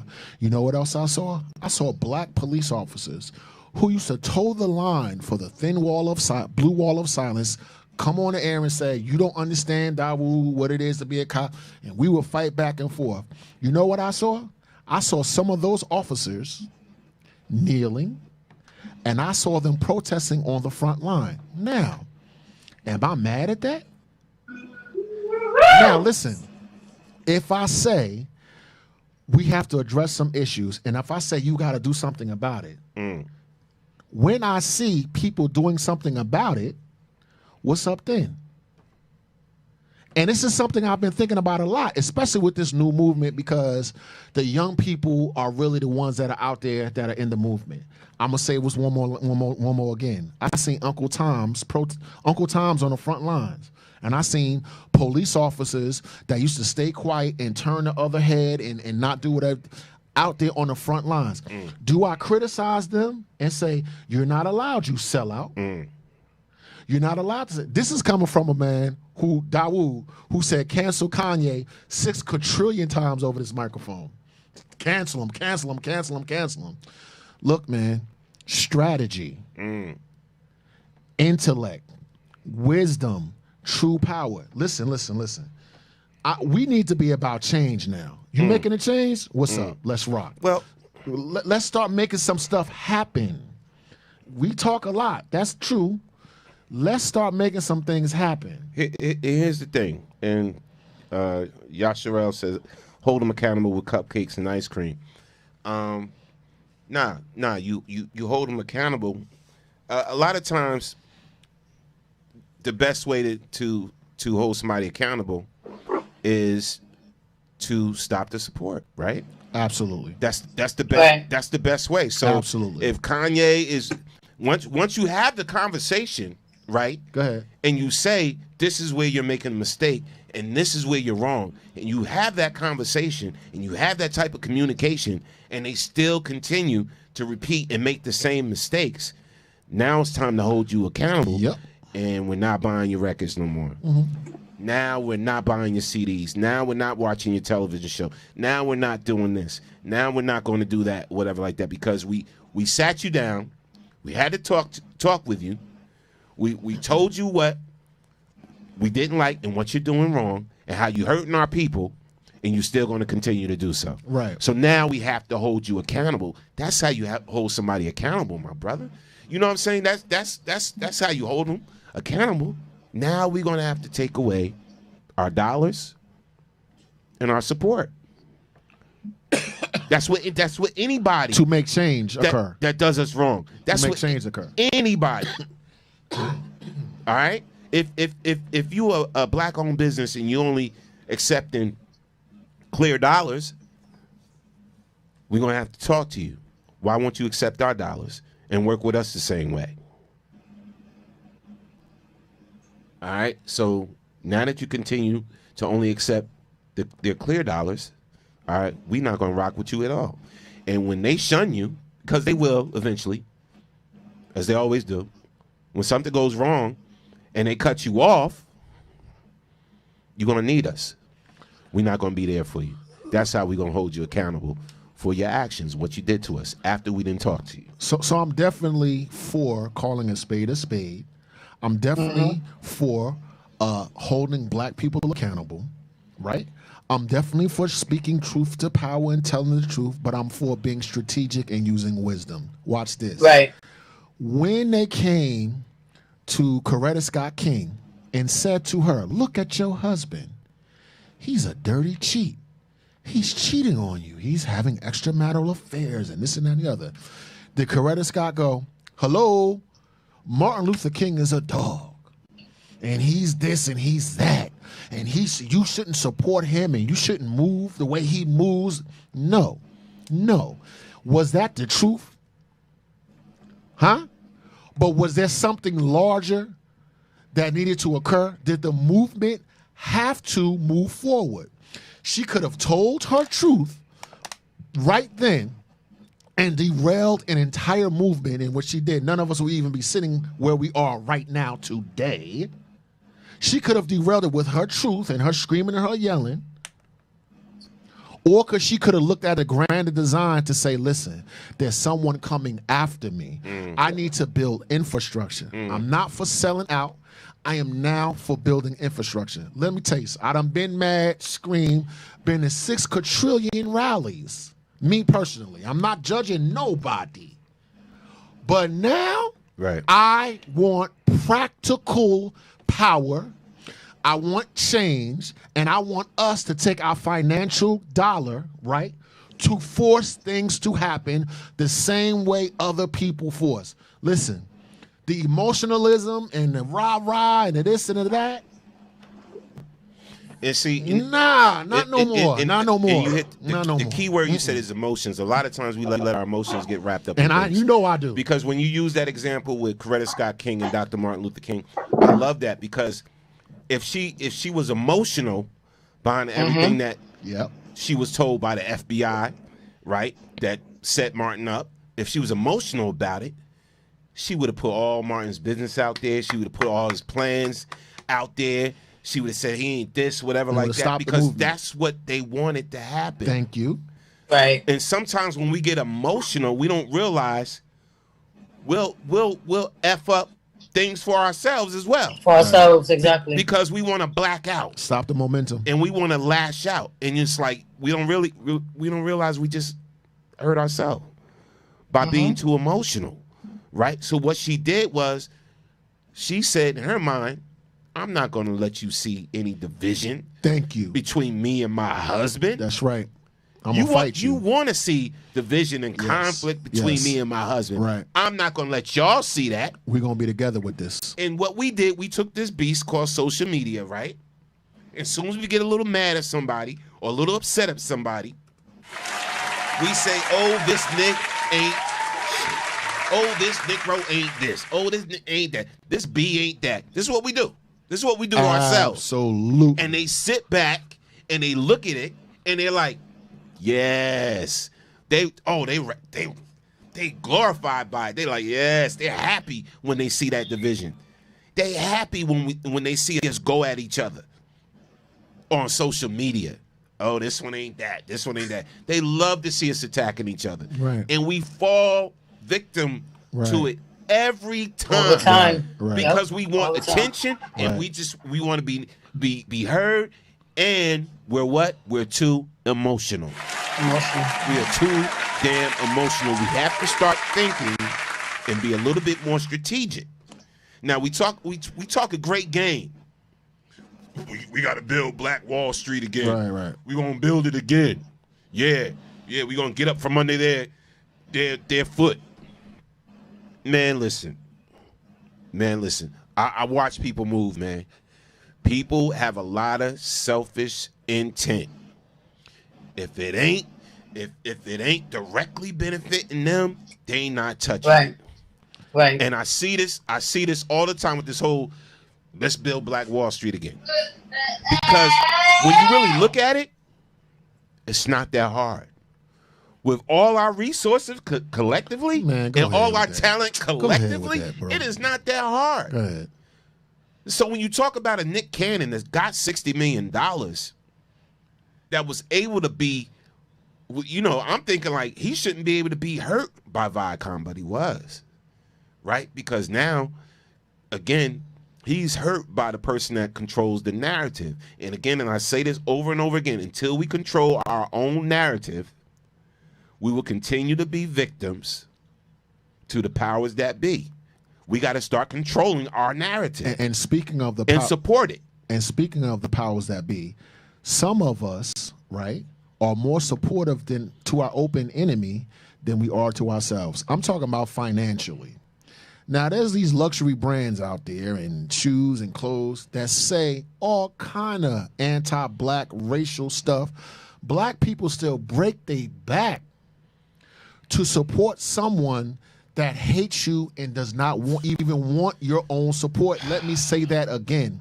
Black people in the back break their back because they feel that their enemy is more valuable, right, than they themselves are as a people. So the luxury brands still get supported by black folks, yet when we disagree with one another, we don't stay on course. The first thing we do is tear each other down. Get emotional.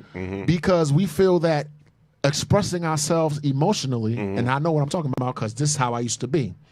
Before I met you, for instance. We think that expressing emotion is power. Now, if you're going to talk, let's talk. Until we are able to support one another financially and systematically, right?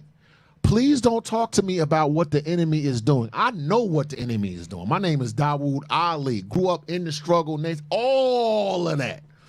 Now, that's said, what are you doing practically to change it? I don't care no more about us talking about nothing. I want power. Money is power. Look at the way black and brown people take their money out of their community and not support their community. Look at how black folks think that other people is more valuable than us because we'll buy a Bentley but won't buy that car that they make in Africa. There's a car in Africa that the Ghanaians make.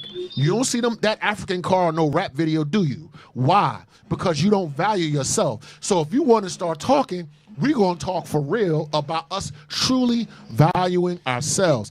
But we don't because we mentally ill. There you go. But we got problems, man. For real. Yeah, but we got to have that conversation. We got to have that conversation and be honest with what we do when it comes to that, man. Because all this, again, we could have been what? We could have been built Black Wall Street again. $1 trillion economy, sir. We could have been did that. $1 trillion, black people. $1 trillion. Somewhere along the line, our motivation and our drive and all of this, somewhere along the line, our passion to rebuild it got lost, and we got distracted with different things, and we just became so self-absorbed that you're not trying to help the next man. You're not trying to help them because I'm so self-absorbed. Me. Make me feel good. Chill out, Jada. Chill out. Yeah. Make me feel good. And it's like, yo, I watch it all the time, and people, you understand this is the reason why my circle's smaller, tighter. But and through it all, I've learned so much. And I sit back and I watch and I observe and everything like that. And it's like people hit me up all the time. They come to me with things and whatever like that. But sometimes they come to me the wrong way. They come to me discrediting somebody else to try to align themselves with me. And that's not the way to do it. Because then I'll become that person eventually with you. So don't come to me discrediting somebody else if you want me to move and help you. You know what I'm saying? Just talk to me about what you want to do. Talk to me about how we can build. You don't have to discredit nobody else in the process, especially another one of us and everything. I'm older now. A lot of things I'm not with. No more. I'm built totally different now. Trust me. I'm built totally different. You know, and I need y'all to understand something, man. It's so easy to do this thing we talking about. It's so easy. It's so easy to do it. All we have to do is sit down and strategically plan it. Have real conversation. Yeah. And if I might add, look at your history. Booker T. Washington and W.E.B. Du Bois had two very different ideas about how to free their people. They were different. If you want to go to the nomenclature that more people kind of know about, Martin Luther King and Malcolm X had two completely different ways initially that they wanted to go about it. As they got older, they came closer together. Here's the thing. It's not about the division and about the strife. It's about the best idea moving us together. Look, if every black and brown person put $10 in a black bank, a kaboom. If every black and brown person put $5 to build Black Wall Street, but what's the problem? We don't trust the black people that we give the $5 to, and that's valid.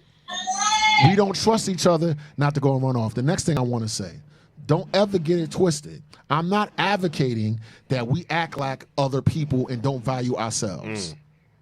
You ain't got to act white, take the white man's education and think that's the way. I'm saying be yourself, but learn the feel of battle. Listen, Duke, it's football. You got a hockey puck. Talk about you want to make a basket, black man. Great. You know who you are. You have clearly identified the enemy. You have reclaimed your blackness and your religion and your culture. Yes, you have. And I've done my whole life. Now what? Yeah. Now what? Facts. Now what? Facts. With the money that you waste, the negativity that you support. When you try to call somebody, it's not that bad. He had it coming. She's not a predator. He's okay. The stuff that you co-sign, right, in terms of character and righteousness, you co-sign that, but you quit to shut somebody down that look like you that got another strategy than you do. Facts. Listen. Oh man, power pack today, man. Yeah.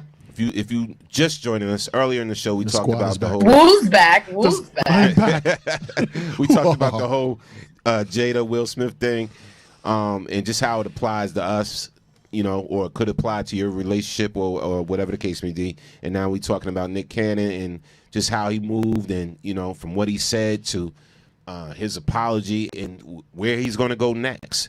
What happens next? But what I will say this, and shout out because I have a lot of, I call them clear people today. Yes. But yes. I have white people I'm mad cool with. I'm friends with, whatever. Just like I got some Jewish people I'm cool with, friends. But by me, and these are people I'm really cool with. I ain't just saying fly by nights. By me being pro-black, okay, and by me speaking pro-black, because I'm always going to be pro-black. Yes, sir. And I love my culture. It doesn't mean I'm anti-white. It doesn't mean I'm anti-Jew and all this stuff like that, whatever like that. I treat people accordingly, all right? But I'm intelligent to know when someone is trying to hurt me or harm me or use me or whatever the case, whatever race you are. I'm intelligent enough to be able to decipher that and all of that. So all I'm saying is me being pro-black doesn't make me anti-anything.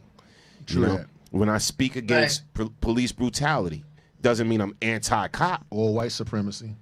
Right. Yeah. You feel me? But I'm speaking out against the injustice that I see. And that's before me and that we've been dealing with for a long-ass time. A long time. A long, long time. All right? So, people, just like I know how, I get it, how Nick feeling. People can take and try to use your words and twist your words however they like. You just got to know who you are and what you about. That's all I'm saying. That's how I'm in it. Kiss. Yes. What's up? Talk to us. What's up? Make me feel good, Kiss. Make me feel good. Make me feel good. Give us your summation of the show today.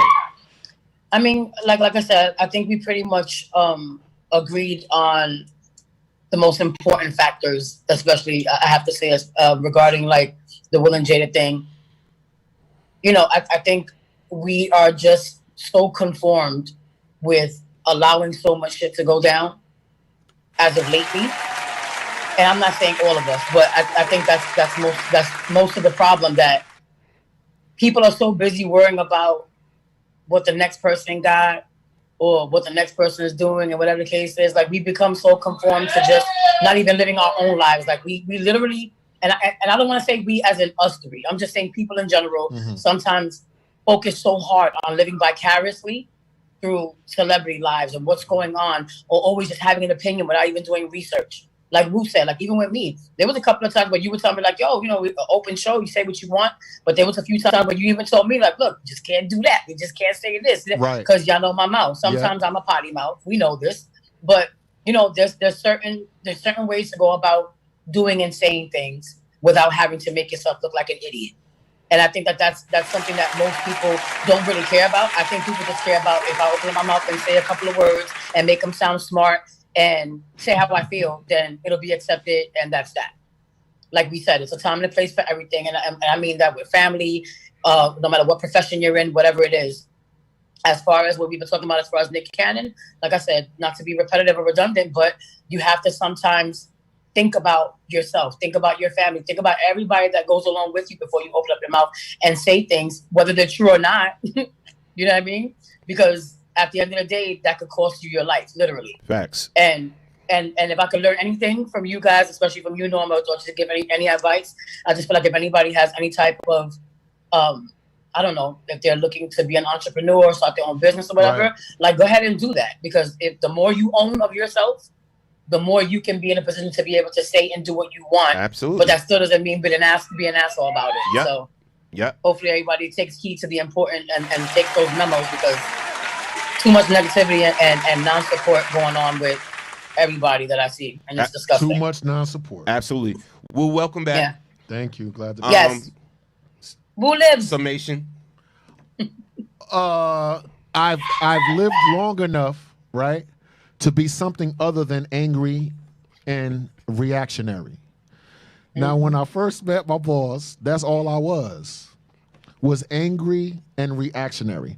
There's more to life than passion and anger and wanting to express yourself.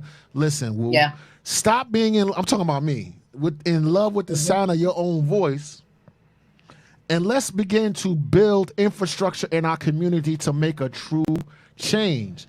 I have seen so many things change this year that I never thought I would see. The protesting that's going on, I'm talking about the Redskins, and look, I seen things change that I never thought would change. But I also have to realize, right, some of my modality and how I get down, right, is wrong. I got a young daughter and I got a young son that goes about revolutionary things in the 21st century way. Now, that's the way Norm goes about it. That's the way Kiss goes about it. And I used to be very angry with them because of it. Now I see it's more to life than being emotional. You have to practically make things different and better and understand it's not just about you. It's about who's coming after you. If not, you're just masturbating with your words. Absolutely. Listen. Wowza. Listen. And before you guys get entangled into anything, entanglements. Oh, God. Stop being so damn emotional and be more strategic. Listen. She turned me out. Listen. Love you guys. I really can't. Man Cave Morning Show is back.